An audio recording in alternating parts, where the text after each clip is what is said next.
कि दो आदमी राजस्थान में भारतीय जनता पार्टी की तरफ से खूब प्रचार करें। मैं आमंत्रित करता हूं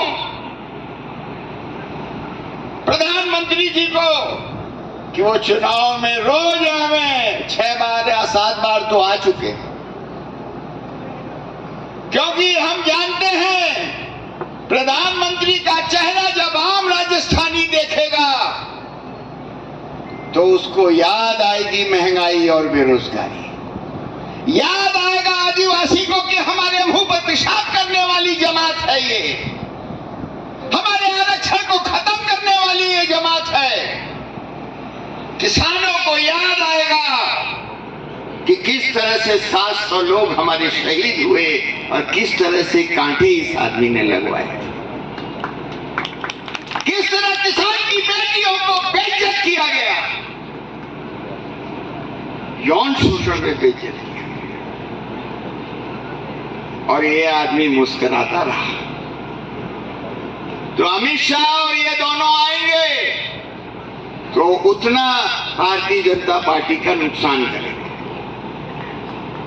और आपको भी मैं कहना चाहता हूं, ये लड़ाई अकेले कांग्रेस पार्टी की लड़ाई नहीं। श्री राहुल गांधी जी और हमारे जो अध्यक्ष हैं श्री मल्लिकार्जुन खड़गे जी, जो इस देश के सबसे बड़े सर्वमान्य दलित नेता हैं, आज हमारे वो अध्यक्ष, उनकी अगुवाई में इस देश की जमहूरियत को बचाने की लड़ाई हो रही है, किसानों के हक को बचाने की लड़ाई हो रही है, नौजवानों के रोजगार की लड़ाई हो रही है, और ये महिलाओं की सम्मान बचाने की लड़ाई हो रही है। आपने देखा सारी चीजें बिक रही हैं, और फिर अगला कहता क्या है कि 70 साल में क्या हुआ। सावन में पैदा हुए और भादों में कहें जीवन में ऐसी बरसात देखवे नहीं किया। अरे 70 साल में मोदी जी, जब हम गुलाम थे, जिनके गुलाम थे, आज वहां पर शासन हिंदुस्तानी कर रहा है। हम किनके गुलाम थे? ब्रिटेन के। ब्रिटेन का प्रधानमंत्री कौन है? भारतवंशी। अमेरिका के उपराष्ट्रपति कौन है?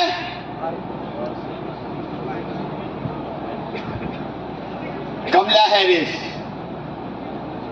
वो भारतीय।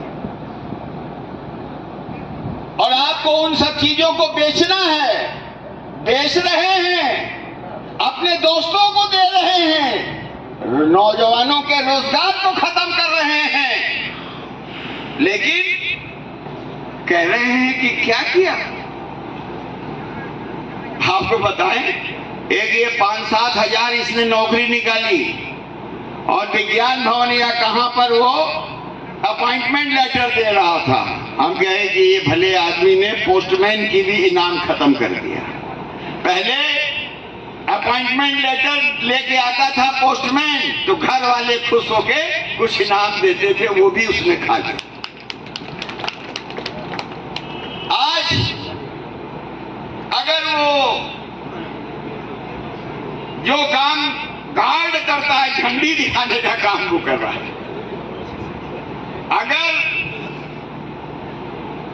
रेल के शौचालय में अगर नए किस्म का नल बनेगा तो भी क्या उसका उद्घाटन करता है और कहता है कि 70 साल में ये नहीं हुआ, नहीं आएगा। यानी जो हिंदुस्तान के आम आदमी की जरूरतें हैं, जो आगे आने वाली जिंदगी के भविष्य को बनाने वाली हैं, उन पर कभी बात नहीं होगी। मैं आपसे एक बात खाली कहता हूं कि अगर इंदिरा गांधी ने बैंकों का नेशनलाइजेशन नहीं, राष्ट्रीयकरण नहीं किया होता, क्या कोई दलित का बेटा अंदर घुस सकता था? क्या कोई ओबीसी का बेटा, आदिवासी का बेटा अंदर घुस सकता था?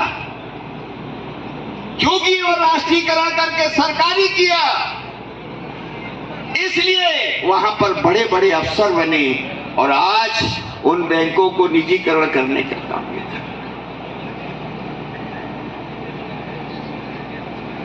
मित्रों, नेहरू जी का चलाया नोट अब तक चल रहा है कि नहीं? इंदिरा जी का चलाया हुआ नोट चल रहा है कि नहीं?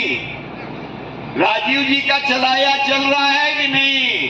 अरे रे नरेंद्र मोदी, तेरा नोट तो 7 साल भी नहीं चल पाया। और हमसे सवाल कर रहा है 70 साल का। मैं आप लोगों से अंत में एक बात कहना चाहता हूं कि देखिए, इस मुल्क के अंदर मीडिया लोगों तक बात पहुंचाती है। आज वो नहीं पहुंच पा रही है। उसको इलेक्ट्रॉनिक मीडिया कहते हैं। अखबार है, उन पर पाबंदियां हैं, उसको आप प्रिंट मीडिया कहते हैं। एक ये मोबाइल वाला चला है, इसको सोशल मीडिया कहते हैं। लेकिन मित्रों, इससे भी बड़ा एक मीडिया है, वो है माउथ मीडिया। और झुंझुनू के लोग माउथ मीडिया का इस्तेमाल करें। जहां बैठे जिससे भी मिले, इस लड़ाई को आपको लड़ना है और इस मुल्क के लिए लड़ना है। ये वजूद की लड़ाई लड़ रहे हैं। अगर आपने राजस्थान में हरा दिया, ये मध्य प्रदेश में हार रहे हैं, छत्तीसगढ़ में हार रहे हैं, तेलंगाना में हार रहे हैं, इनको थोड़ी उम्मीद है कि राजस्थान में शायद हम कुछ कर लेंगे। क्यों? क्योंकि ये छलिया लोग हैं और जनादेश को लूटने वाले लोग हैं। उससे आपको सावधान रहना चाहिए। हमारे यहां आपस में गोलियां चल जाती हैं, लेकिन अगर गांव की इज्जत का सवाल आता है तो पूरा गांव लठ लेके एक साथ खड़ा हो जाता है। झुंझुनू के लोगों, आज किसानों की इज्जत का सवाल है, आज नौजवानों के रोजगार का सवाल है, महिलाओं के सम्मान का सवाल है, और सबसे बड़ा सवाल वो है कि आपका वोट का अधिकार रहेगा कि लूटा जाएगा।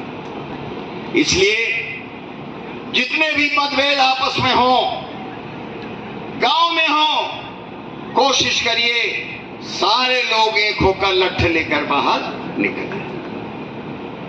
मैं ये इसलिए भी कह रहा हूं कि ये उम्मीदवारों इस लड़ाई को लड़ेगी, और मैं ये जानता हूं कि झुंझुनू जैसे जो हवा चलेगी वो पूरे राजस्थान में फैलती हुई चली जाएगी।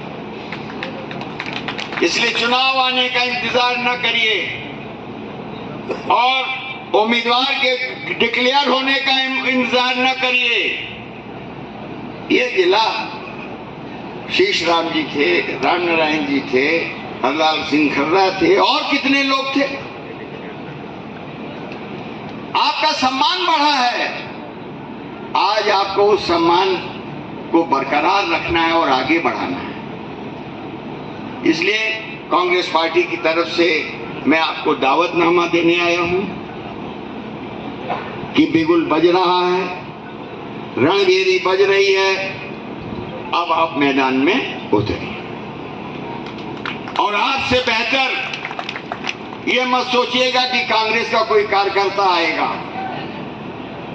जिस तरह आजादी की लड़ाई लड़ी गई थी, फिर से एक बार उसी आजादी को बचाए रखने के लिए आपको इस लड़ाई को लड़ना होगा। जैसे आपका बेटा वहां शहीद होता है, आपको शहीद नहीं होना, शहीद करवाने वालों को शहीद करना है। मैं आपसे निवेदन ये करता हूं कि जिन्होंने किसानों को शहीद किया है दिल्ली के दरवाजे पर, उनको इस बार चुनाव में आप परास्त करें, सबक सिखाएं। जिन्होंने आपकी बेटियों के साथ गलत व्यवहार किया है, उनको सबक सिखाएं। और जो उन्होंने इस मुल्क के नौजवानों के रोजगार के साथ खिलवाड़ किया है, महंगाई के साथ खिलवाड़ किया है, उनको सबक सिखाने का वक्त आपके सामने है। और जहां तक राज्य सरकार का सवाल, मैं नहीं समझता कि कोई चीज बची है जो कि उनको देनी और चाहिए, लेकिन फर्क समझ लेना। आप कांग्रेस की सरकार मतलब आपकी सरकार, और भाजपा की सरकार मतलब अडानी की सरकार। चुनना आपको है। आप अपनी सरकार चुनना चाहते हैं कि उनकी सरकार चुनना चाहते हैं जो अडानी के हुक्म के तामील करने वाले लोग हैं। इन्हीं शब्दों के साथ आपका धैर्य की मैं प्रशंसा करता हूं कि हम सब लोगों को दिन भर आपने